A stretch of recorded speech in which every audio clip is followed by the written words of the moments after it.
some introductory remarks. As we have many scholars around the table, I'm sure they are more qualified to talk about definitions, etc. So just some ideas which might feed into the discussion. I think it says a lot when we now Google illiberal democracies. What comes out of it is, of course, Fareed Zakaria, who introduced the term in 1997 for the first time. Then you see very quickly the speech of Viktor Orbán on the first page. You see Mr. Erdogan, and Singapore is mentioned. So just to give this is kind of what, when you type in the name, what you get out of it.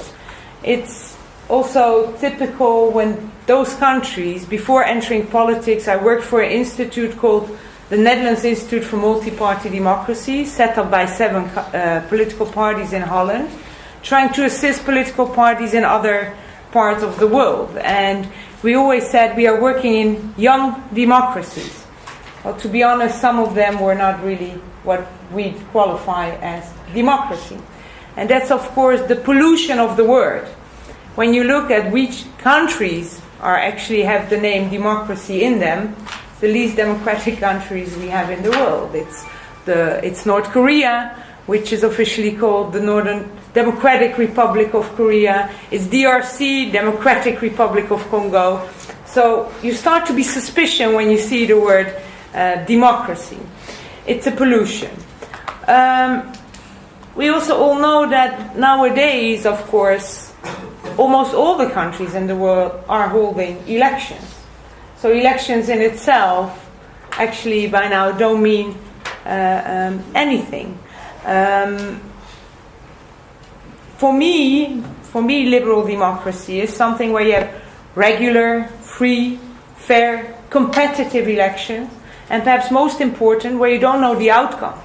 The institutions are there, but who will occupy them, that's up to people to decide. And we have, of course, informal and formal democracies. You have a very strong division of powers in the liberal democracy that I think we are all speaking of today. And you have checks and balances.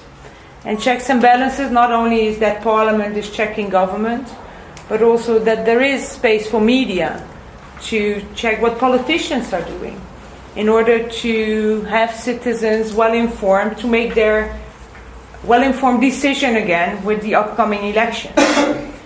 And I think one of the challenges we face today is that weak democracies are very prone to nationalistic and populistic leaders. And it depends on how strong a democracy is, how you can face up to this challenge.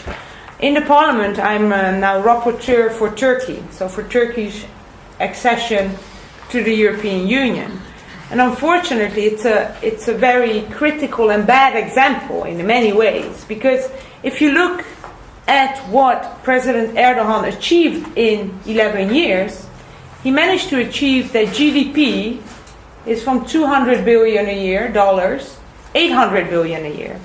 Turkey is one of the few countries where inequality is not getting bigger, it's getting smaller. He managed to introduce healthcare which is free for all, social policies for the poor. You see, actually a middle class has been created, and that is, of course, perhaps the biggest threat also to liberal democracies, apart from the freedoms. If you cannot deliver for citizens, you cannot deliver wealth, security, prosperity, you see that this is also easily how populistic, nationalistic leaders are trying to abuse these freedoms which are there. So I think it's a threat to all of us. For traditional political parties, if we cannot deliver, this is a danger to democracy. Also within Europe, the appeal of Putin and how that type of managed democracy, or what do you call it, even competitive authoritarianism, how it's getting appeal, not just within Russia, not just within countries in the East, but we see it in the European Parliament on a daily basis. How it also has appealed to very populistic parties, not just on the fringes of the extreme right, but also in this country of a ruling party who is indeed a member of the biggest political family in Europe. And I think that the appeal of illiberal democracy inside Europe is, of course, immediately also the weakness and the danger that we are facing.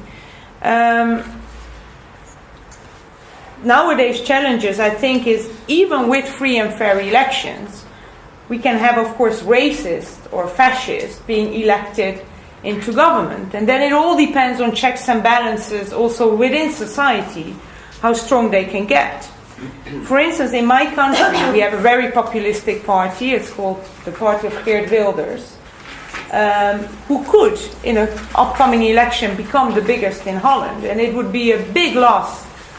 For me, I would feel not comfortable with such a party becoming the biggest in the Netherlands, but I have very strong beliefs in the system of checks and balances. And I know simply that 80% of his party program he could never deliver because of the checks and balances which are there in the country, called free media, the constitutional checks and balances. And that is, of course, a danger as an example of a country like Hungary, where I'm not sure if Jobbik would come into power, as we saw with Fidesz.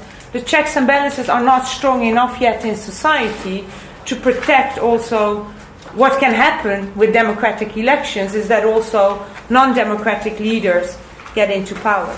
And perhaps to conclude more on the European part, when all the debates which we will also have today and which we are having, I think, for a couple of years now in the European Union, it's not just about legislation. Perhaps legislation is the easiest part.